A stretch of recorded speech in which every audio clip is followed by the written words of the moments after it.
Dear students, আমি তোমাদের আজকে ফিজিক্সের ক্লাস শুরু করছি।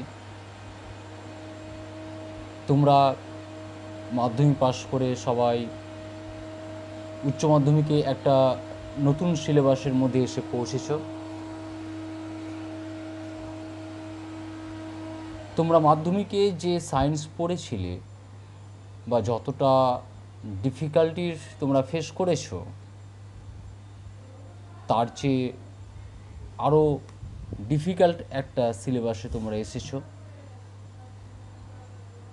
তোমাদের একটা জিনিস মাথায় রাখতে হবে, একটা কথা মাথায় রাখতে হবে, বিশেষ করে তোমরা যারা সায়েন্স পড়ছো, যারা আর্টস পড়ছে আমি তাদের কথা বলছি না, যারা সায়েন্স পড়ছো, তারা যদি ভালো রেজাল্ট করতে চাও এইচএসে, তাহলে শুধু পড়াশোনা পড়াশোনা আর পড়াশোনা।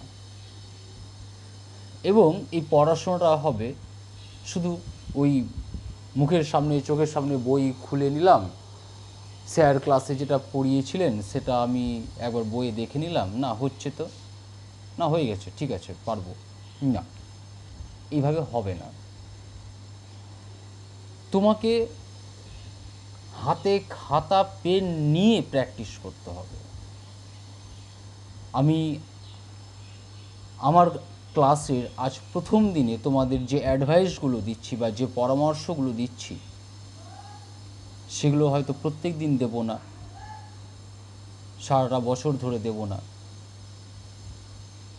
ক্লাসটা যদি অনলাইন না হতো, যদি ম্যানুয়ালি ক্লাসরুমে বসে হতো, তাহলে তোমরা কে কী করছো না করছো সেটা আমি অন দ্য স্পট দেখতে পেতাম, এবং যার যেটা ঘাটতি বা গাফিলতি বা চেষ্টার অভাব, সেগুলো হয়তো সরাসরি আমি একটা ওভারকাম করানোর চেষ্টা করতে পারতাম।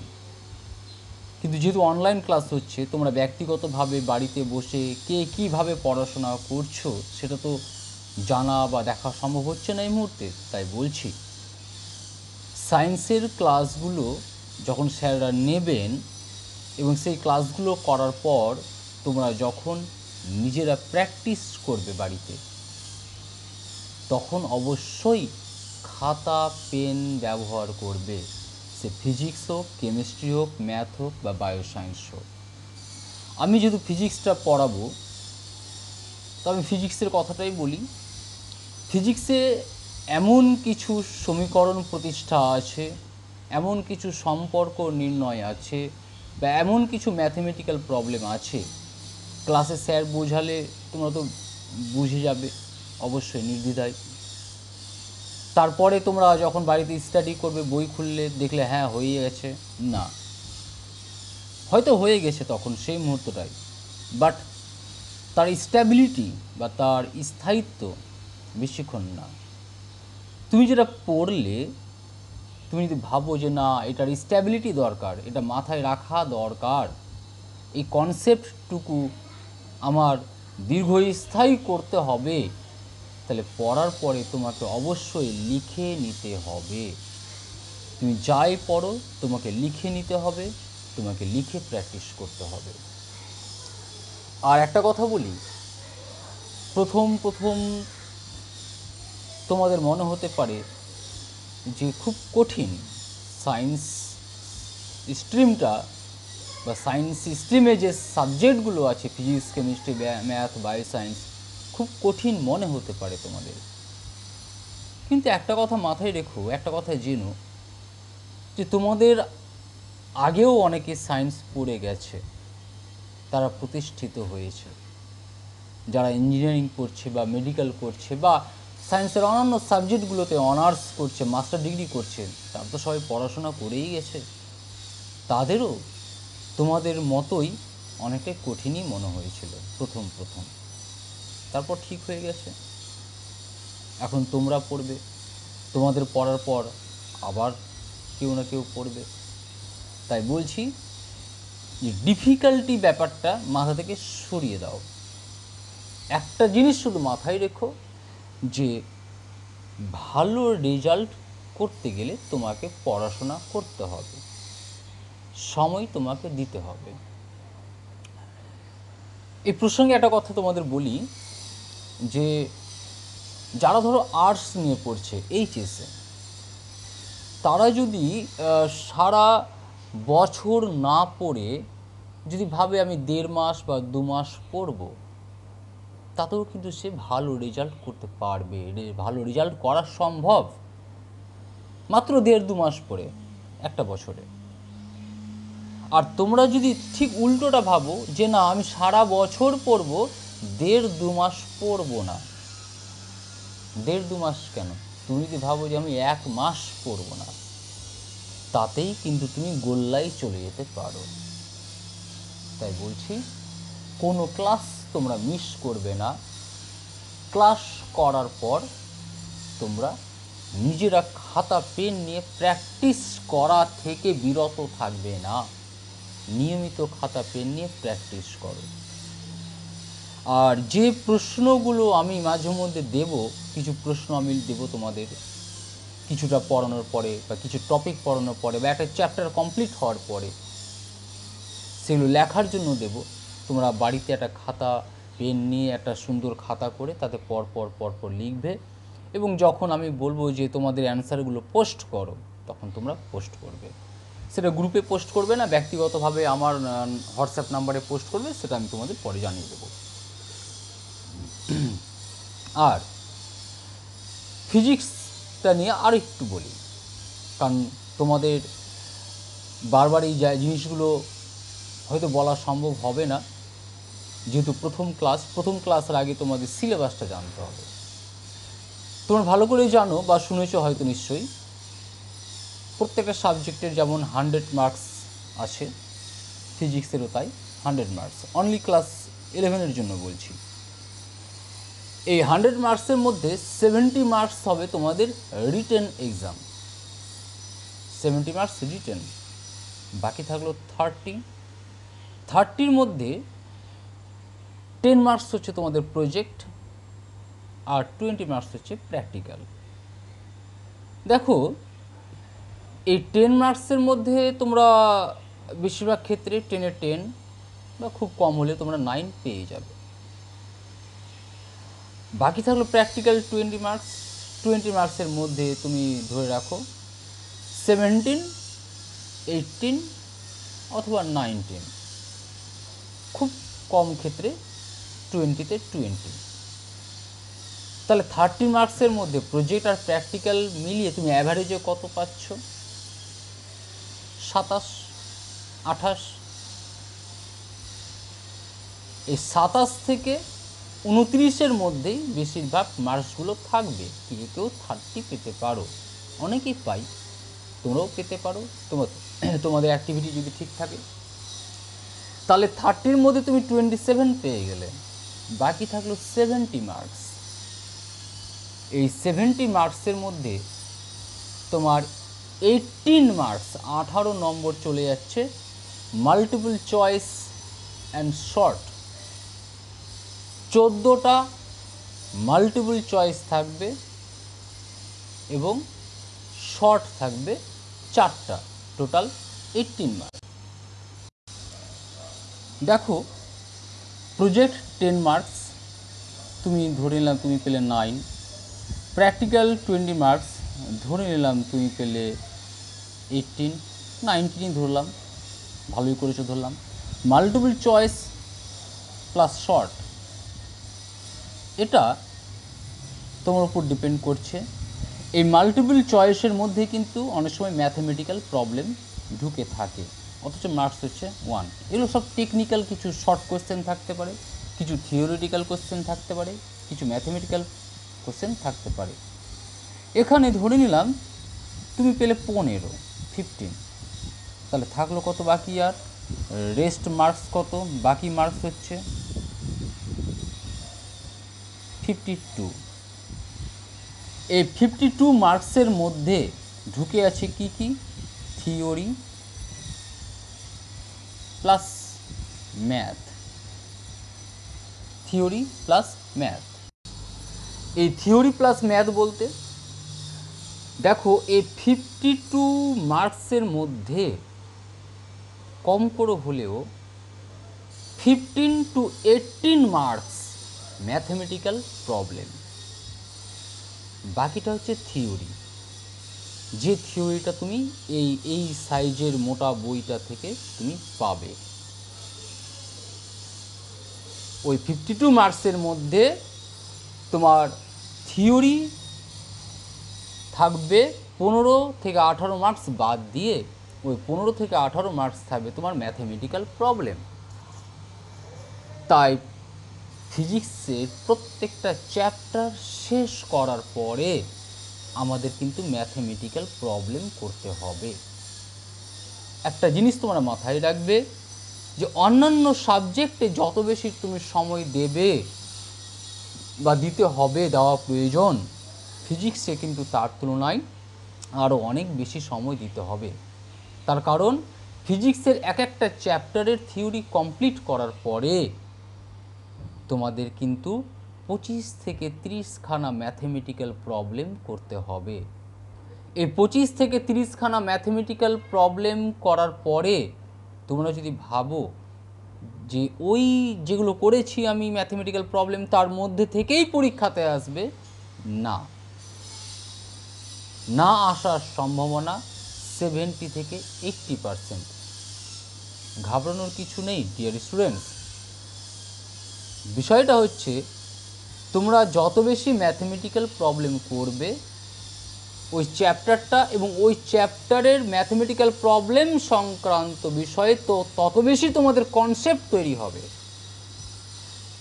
একটা জিনিস মাথায় রাখবে যে তোমাদের ফিজিক্স এক্সামটা কিন্তু কনসেপ্টের উপরে, মুখস্থের উপরে নয়।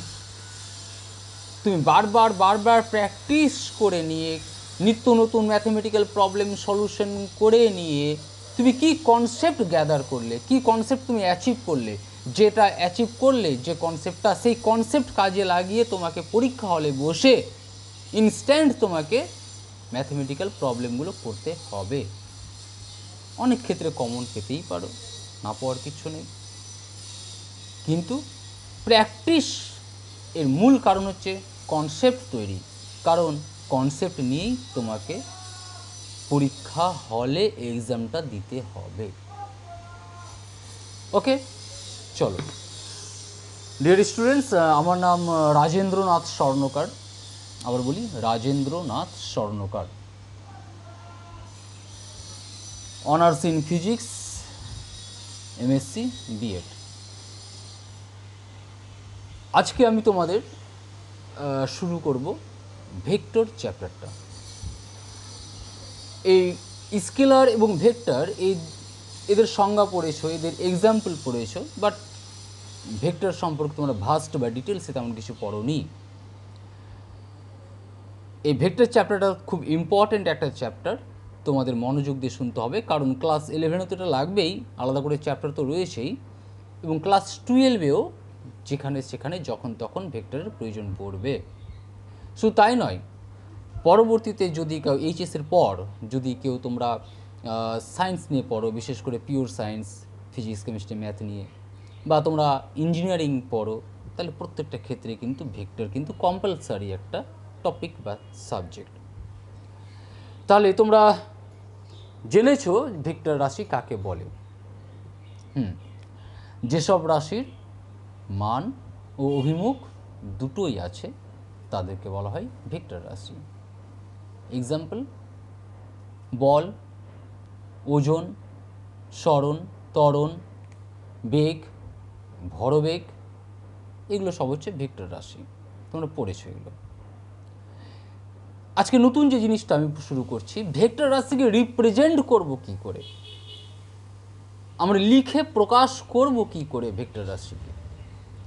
মনে করো আমি কোনো একটা বস্তুর উপর একটা বল প্রয়োগ করলাম, কত, সাপোজ 10 নিউটন ফোর্স অ্যাপ্লাই করলাম, তাহলে আমি 10 লিখে দিলাম, এই 10টা হচ্ছে তার মান, কিন্তু এর যে অভিমুখও আছে, কারণ এটা একটা তো বল বলেছি, তো বল একটা ভেক্টর রাশি, তাহলে এর মানের পাশাপাশি এর অভিমুখটাও আছে, তাহলে অভিমুখ আছে মানে এটার ভেক্টর রাশি। তাহলে লেখার পরে কি করে বুঝবো এটা ভেক্টর রাশি? মনে রাখবে স্টুডেন্টস যে ভেক্টর রাশি প্রকাশ করার জন্য তিনটি পদ্ধতি আছে। এই তিনটি পদ্ধতি কি কি? এক নম্বর পদ্ধতি হচ্ছে বীজগাণিতিক পদ্ধতি, দুই নম্বর পদ্ধতি হচ্ছে জ্যামিতিক পদ্ধতি এবং তিন নম্বর পদ্ধতি হচ্ছে স্থানাঙ্ক পদ্ধতি। আমরা প্রথমত এই বীজগাণিতিক পদ্ধতি নিয়ে আলোচনা করব। আমি একটু আগে যেমন বললাম, আমি কোনো বস্তুর উপর বল প্রয়োগ করলাম, বলটা হচ্ছে 10 নিউটন, এটা হচ্ছে তার মান। আমি যদি বলি বা বোঝাতে চাই যে এটা একটা ভেক্টর কোয়ান্টিটি, তাহলে যে মানটা আমরা লিখব সে মানের উপরে একটা দাগ দিয়ে এইরকম তীর চিহ্ন দেব। এই তীর চিহ্নটার অর্থ হচ্ছে যে এই রাশিটার মানের সাথে সাথে একটা অভিমুখও আছে। এর অভিমুখটা কোন দিকে সেটা এখানে বোঝা যাচ্ছে না, সেটা এখানে প্রকাশ করছে না। অভিমুখটা কোনটা, কোন দিকে, কোন ডিরেকশনে, সেটা প্রকাশ করছে না, কিন্তু প্রকাশ করছে যে এর একটা অভিমুখ আছে। তাই কোনো একটা সুনির্দিষ্ট মান না লিখে আমি এটাকে এইভাবেও লিখতে পারি। এটা একটা ভেক্টর রাশি বা ভেক্টর কোয়ান্টিটি। তুমি এ লিখতে পারো, ক্যাপিটাল এ দিতে পারো, বি দিতে পারো, সি দিতে পারো, যে কোনো একটা পার্টিকুলার মান থাকবে। আমি যদি এই রাশিটার যদি আমি অ্যারোহেডটা ছাড়িয়ে দিই, তাহলে এটা শুধু মান থাকলো, অর্থাৎ এটা শুধুমাত্র একটা স্কেলার কোয়ান্টিটি। সিমিলারলি এগুলো সব স্কেলার কোয়ান্টিটি, বাট যখনই আমি মাথায় অ্যারোহেড দিচ্ছি তখন সেটা হয়ে যাচ্ছে ভেক্টর কোয়ান্টিটি। আচ্ছা, তাহলে একটা ভেক্টর রাশি, এটা শুধু যদি মান বলতে চাই, যদি মানটাকে প্রকাশ করতে চাই, তাহলে এর মান হিসেবে আমি লিখতে পারি শুধু এটা, অ্যারোহেডটা ছাড়িয়ে দিলাম। অথবা আমার আরও একটা প্রসেস আছে, আমি লিখতে পারি অ্যারোহেড থাকবেই, দিয়ে দুদিকে দুটো দাগ দেব, এটা হচ্ছে মড অফ ভেক্টর এ। এটার নাম হচ্ছে বা পড়বো এইভাবে আমরা, মড অফ ভেক্টর এ, অর্থাৎ ভেক্টর রাশিটির মান। এটা যা আর এটা একই জিনিস, কিন্তু পরিস্থিতি অনুযায়ী অবস্থা বিশেষে কখনো কখনো আমাকে এটাও লিখতে হয় বা কখনো কখনো এটাও লিখতে হয়। সেটা তোমরা এই চ্যাপ্টারটা পড়ার সাথে সাথে জেনে যাবে। এবার চলে আসি জ্যামিতিক পদ্ধতিতে। এটা এক নম্বর গেল বীজগাণিতিক পদ্ধতি, দুই নম্বর জ্যামিতিক পদ্ধতি। এই ডিরেকশনে একটা ভেক্টর কাজ করছে, ভেক্টরটার নাম দিলাম পি কিউ। এই পি কিউ ভেক্টরটা কোন ডিরেকশনে কাজ করছে একদম খুব স্পষ্টভাবে দেখানো হয়েছে যে এই ডিরেকশনে কাজ করছে, যেটা কিন্তু এদের ক্ষেত্রে বোঝা যাচ্ছিল না। এদের ক্ষেত্রে বোঝা যাচ্ছিল যে এই রাশিগুলোর একটা মান আছে, মানের সাথে সাথে দিকও আছে, কিন্তু দিকটা কোন দিকে সেটা বোঝা যাচ্ছিল না। কিন্তু এখানটায় দিকটা কিন্তু সুনির্দিষ্টভাবে দেখানো হয়েছে। এটা হচ্ছে জ্যামিতিক পদ্ধতি। এখানে একটা সরল রেখা থাকবে এবং সেই সরল রেখার যে কোনো একটা ডিরেকশনে একটা অ্যারোহেড থাকবে, যে অ্যারোহেডটা বোঝাবে যে ভেক্টর রাশিটা কোন ডিরেকশনে কাজ করছে। এবং এই সরলরেখার যা দৈর্ঘ্য সেটাই হবে সেই ভেক্টরটির মান। এখানে সরলরেখার দৈর্ঘ্যটা হচ্ছে পি থেকে কিউ পর্যন্ত ডিস্টেন্স, তোমরা জেনেছো জ্যামিতিক পদ্ধতিতে যে সরলরেখাটার দৈর্ঘ্য হচ্ছে পি কিউ। এবং এর মাথায় আমি একটা অ্যারোহেড দিয়ে দিলাম, তাহলে এটা একটা ভেক্টর হয়ে গেল। এটা কিন্তু হলো বীজগাণিতিক পদ্ধতি। কারণ পি কিউ বলতে পি থেকে কিউ পর্যন্ত ডিস্ট্যান্স বোঝাচ্ছে, সেই ডিস্ট্যান্সটা যদি 10 সেমি হয় তাহলে এখানে 10 বসাবো, মাথায় একটা অ্যারোহেড থাকবে। আর এটা হয়ে গেল জ্যামিতিক পদ্ধতি বা জিওমেট্রিক্যাল প্রসেস, যেখানে পি থেকে কিউ পর্যন্ত যে ডিস্ট্যান্স, এই ডিস্ট্যান্সটাই হচ্ছে এই ভেক্টরটির মান এবং এটা হচ্ছে তার ডিরেকশন। আমি অন্য একটা ভেক্টর নিই, নিলাম এম এন। এই ভেক্টরটিকে দেখো, এই ভেক্টরটি এম এন, পি কিউ সরলরেখার দৈর্ঘ্যের তুলনায় এম এন সরলরেখার দৈর্ঘ্যটা কম। তার মানে হচ্ছে এটাই যে পি কিউ ভেক্টরটির যা মান তার চাইতে এই ভেক্টরটির মান কম। ডিরেকশন এই ডিরেকশনে। আমি যদি বলি না আমি আরেকটা ভেক্টর নিতে চাই যেটা পি কিউ এবং এম এন উভয়ের তুলনায় বড়, তাহলে এমন একটা ভেক্টর নাও যার রেখাটা দুজনের চাইতেই বড়, দিয়ে নাও এখানটায় নাম দাও এ বি। অ্যাটলিস্ট মাথায় রাখবে এই পি এবং কিউ, এখানে এই পি আর কিউ এর মাথায় কিন্তু ভেক্টর সাইন দেবে না। পি বলতে এটা বিন্দু বোঝাচ্ছে, কিউ বলতে এই বিন্দু বোঝাচ্ছে। সিমিলারলি এম এটা একটা বিন্দু, এন এটা একটা বিন্দু, এ একটা বিন্দু, বি একটা বিন্দু। কোন একটা ভেক্টর যে বিন্দু থেকে শুরু হলো, যেমন এই ভেক্টরটা পি বিন্দু থেকে শুরু হয়েছে, এটা এম থেকে, এটা এ থেকে, এই বিন্দুগুলোকে বলা হয় আদি বিন্দু।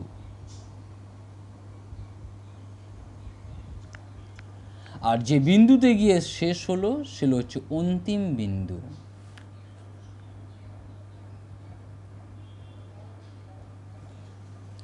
এই আদি বিন্দু আর অন্তিম বিন্দুর মধ্যবর্তী যে দূরত্ব সেটাই হচ্ছে ভেক্টরটির মান।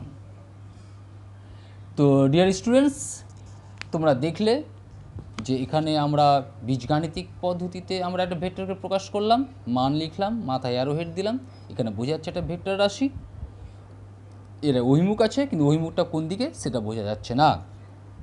আর এই যে তিনটে এক্সাম্পল এখানে দিলাম এগুলো হচ্ছে জিওমেট্রিক প্রসেস বা জ্যামিতিক পদ্ধতি। এখানে একটা সরল রেখা থাকবে, সরলরেখার আদিবিন্দু অন্তিম বিন্দু থাকবে এবং দুই বিন্দুর মধ্যবর্তী দূরত্বটাই হবে, অর্থাৎ সরলরেখার যে দৈর্ঘ্য সেটাই হবে ভেক্টরটির মান এবং ডিরেকশনটা তোমরা দেখতে পাচ্ছ। এই ভেক্টরটাকে আমরা প্রকাশ করতে পারি এম এন দিয়ে, মাথায় অ্যারোহেড। এটাকে আমরা প্রকাশ করতে পারি আমরা এ বি দিয়ে, মাথায় অ্যারোহেড। আশা করি তোমরা বুঝতে পেরেছো। তোমাদের কোনো রকম সমস্যা হলে তোমরা গ্রুপে জানাতে পারো বা আমার পার্সোনাল হোয়াটসঅ্যাপ নাম্বারেও তোমরা তোমাদের সমস্যার কথা জানাতে পারো। এবার চলে আসি একক ভেক্টর কাকে বলবো। একক ভেক্টর আশা করি তোমরা পড়েছো। যেসব ভেক্টরের মান 1 তাকে আমরা বলবো একক ভেক্টর। যেসব ভেক্টরের মান 1 তাদের আমরা বলবো একক ভেক্টর। একক ভেক্টর প্রকাশেরও কিন্তু আলাদা একটা নিয়ম আছে, চলো দেখে নিই। আমি যদি বলি যে এটা একটা ভেক্টর এ বি, এটা জ্যামিতিক পদ্ধতিতে প্রকাশ করেছি, বীজগাণিতিক পদ্ধতিতে হবে এ বি। এই ভেক্টরটির মান হচ্ছে 1, অর্থাৎ এ থেকে বি বিন্দু পর্যন্ত ডিস্ট্যান্সটা হচ্ছে 1, সে 1 সেমি হোক, 1 মিটার হোক বা যাই হোক না কেন। তাহলে এটা একক ভেক্টর। তাহলে এই একক ভেক্টরকে রিপ্রেজেন্ট করতে হবে ছোট হাতের এন দিয়ে, এবং যেহেতু এটা ভেক্টর তাহলে মাথায় অ্যারোহেড থাকবে, কিন্তু এই অ্যারোহেডটা হবে অন্যরকম, ক্যাপ। যদি বলি এন একটা একক ভেক্টর তাহলে এন লিখে মাথায় ক্যাপ। এটাও কিন্তু একটা ভেক্টর রাশি, কিন্তু এটা এই অ্যারোহেডটা দেখে তোমাকে বুঝতে হবে যে এটা বোঝাচ্ছে এটা হচ্ছে একটা একক ভেক্টর। যদি আমি এন লিখে মাথায় এই রকম অ্যারোহেড দিতাম তাহলে এটা একটা ভেক্টর, এটা একটা ভেক্টর রাশি, কিন্তু এর মানটা 1 নয়, 1-এর বেশি বা কম। ফ্র্যাকশন হতে পারে 1-এর কম অথবা 1-এর বেশি, কিন্তু একক ভেক্টর হচ্ছে যার মান হবে 1। তখন মাথায় অ্যারোহেড দিতে হবে এটা, তখন এটাকে অ্যারোহেড বলবো না, বলবো ক্যাপ, এটাকে বলবো ক্যাপ। এবার বলি যে এই যে একক ভেক্টরটা এর কাজ কি, লাভ কি, বা এর ভূমিকা বা ইম্পর্টেন্সটাই বা কী। এই একক ভেক্টরটার অ্যাকচুয়াল কাজ হচ্ছে দিক নির্দেশ করা। দিক নির্দেশ করা, যেমন মনে করো কোনো একটা ভেক্টরের মান এ, মান হচ্ছে এ, কোন একটা ভেক্টরের মান, যেহেতু ভেক্টর বলছি এটাকে, তাহলে এর একটা দিক থাকবে। দিকটা আমি জানি না, মনে করো এই ডিরেকশনে কাজ করছে পি কিউ, তাহলে এই ভেক্টরটার মান বলছি এ, তার মানে পি থেকে কিউ পর্যন্ত যে ডিস্ট্যান্স, সেই ডিস্ট্যান্সটা হচ্ছে এ, মানে P Q is equal to হচ্ছে এ। আমি এটাকে ভেক্টর দিতে পারছি না কারণ আমি ডিরেকশনটা জানি না। আমি বোঝানোর জন্য বলছি, ধরে নাও এই দিকটাই কাজ করছে, তাহলে এই দিকে একক ভেক্টরটা হচ্ছে এন, অর্থাৎ এন এমন একটা ভেক্টর যার মান হচ্ছে 1 কিন্তু ডিরেকশনটা হচ্ছে এই দিকটাই। তাহলে আমি যদি এর সঙ্গে এই এনটা মাল্টিপ্লাই করি তাহলে কি হয় দেখো তো। দেখো শুধু এটা মান আছে আর এটার কি আছে, এটার মান আছে 1, তার সঙ্গে ইনটু হয়ে আছে দিক, তার সঙ্গে ইনটু আছে দিক, এটার কথা বলছি। এটার মান পেলাম, এটার মান পেলাম 1, এটা তার সঙ্গে পেলাম দিক, তাহলে 1-এর সঙ্গে মান মাল্টিপ্লাই করে আলটিমেটলি মানটাই পাচ্ছি, মানে এ পাচ্ছি, তার সঙ্গে আবার দিক চলে আসলো, তার মানে আলটিমেটলি এটা হয়ে গেল ভেক্টর এ। অর্থাৎ এই ডিরেকশনে একক ভেক্টর হচ্ছে এন, এবং এই ডিরেকশনে যে ভেক্টর কাজ করছে তার মান হচ্ছে এ, তাহলে ভেক্টরটা হবে এ ইন্টু এন, একক ভেক্টর এন। এটাকে আমরা বলতে পারি আমরা ভেক্টর এ। আমরা একটু ঘুরিয়ে বলি, কোনো একটা ভেক্টর এ, তাকে তার মান দিয়ে ভাগ করলাম, এর মান মানে এ, তাহলে কি থাকবে, এখানে আছে উপরে এ ইন্টু দিক মানে মান ইন্টু দিক, আর নিচে আছে শুধু মান মানে এ, এ এ কেটে গেল, থাকলো কি 1 ইন্টু দিক, মানেই হচ্ছে একক ভেক্টর। এখানে তুমি চলে এসো যে N is equal to vector A by A. তাহলে এই জিনিসটা তোমাদের মনে রাখতে হবে, খুব বেসিক জায়গায় আছো, খুব সহজ জিনিস। তোমাদের প্রথম প্রথম মনে হতে পারে যে এটা খুব কঠিন লাগছে, কিন্তু কঠিন বলে কিছু নেই, একটু সময় দাও, প্রথম প্রথম একটু কঠিন মনে হতে পারে, তারপর সব ঠিক হয়ে যাবে। আচ্ছা চলো এবার নেক্সট দেখা যাক সমান ভেক্টর কাকে বলবো। যদি দুটি ভেক্টরের মান সমান হয় তাহলে কি সমান ভেক্টর বলতে পারবো তাদেরকে?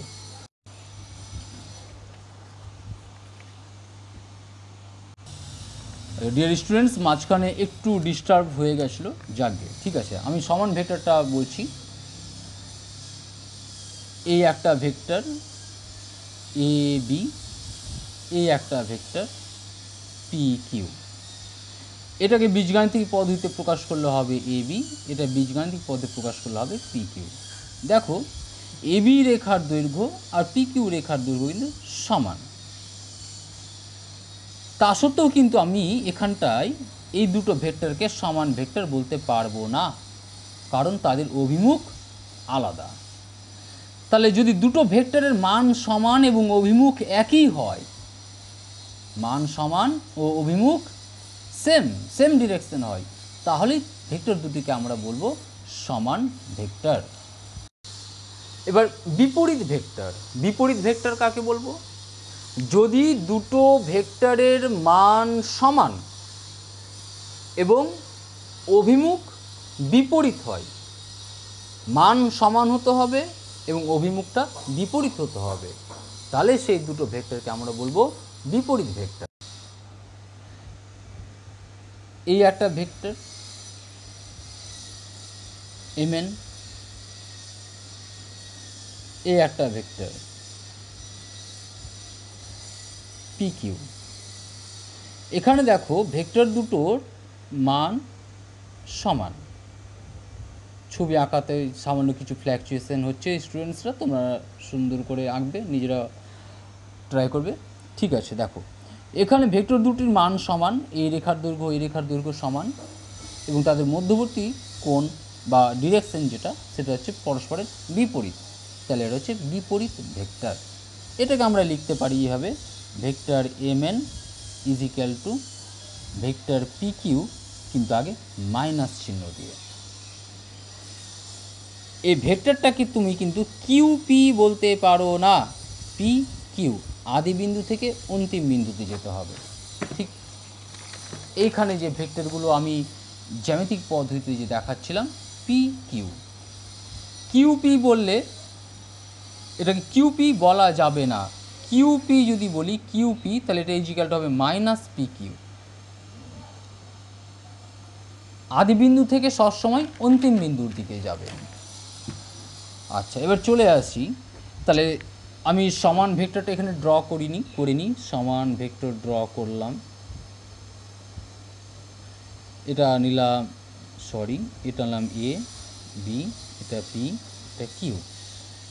এই ভেক্টর দুটির মধ্যবর্তী কোণ 0 ডিগ্রি, তার মানে দুটো সমান ভেক্টরের মধ্যবর্তী কোণ হয় 0 ডিগ্রি। এই দুটো ভেক্টরের মধ্যবর্তী কোণ পরস্পরের বিপরীত আছে, এটাও হবে তোমার 180 ডিগ্রি। কি করে, চলো দেখাচ্ছি। দেখো, মনে করো এটা একটা ভেক্টর, এর আদি বিন্দু অন্তিম বিন্দু। এটা একটা ভেক্টর, আদি বিন্দু অন্তিম বিন্দু। ভেক্টর দুটো পরস্পরের সমান্তরাল হয়ে আছে। এখন আমার পেন দুটো ছোট বড় হয়ে যাচ্ছে। আচ্ছা, আমি চেষ্টা করছি দুটো সমান দৈর্ঘ্যের পেন নেওয়ার। আচ্ছা, দেখো পেন দুটোর দৈর্ঘ্য সমান, মানে রেখা দুটোর দৈর্ঘ্য সমান, এবং তারা যদি এইভাবে থাকে পরস্পর সমান্তরাল হয়ে, বা এইভাবে থাকে, যে অবস্থানেই থাকুক না কেন, যদি পরস্পরের সমান্তরাল থাকে তাহলে তাদেরকে বলবো সমান ভেক্টর। এবং এদের ডিরেকশন দেখতে পাচ্ছ একই ডিরেকশনে, তাহলে এদের মধ্যবর্তী কোণ 0। এই অবস্থায় থাকলে মধ্যবর্তী কোণটা হবে 90 ডিগ্রি। আবার আস্তে আস্তে আস্তে আস্তে আস্তে এই হলে ডিরেকশনটা অপোজিট হয়ে যাচ্ছে, এটা এই ডিরেকশন, এটা এই ডিরেকশন, তাহলে মধ্যবর্তী কোণ হয়ে গেল 180 ডিগ্রি। তো ডিয়ার স্টুডেন্টস, আজকে প্রথম ক্লাস, প্রথম দিকে কিছুটা সময় ব্যয় করেছি তোমাদের সিলেবাস নিয়ে আলোচনা করতে।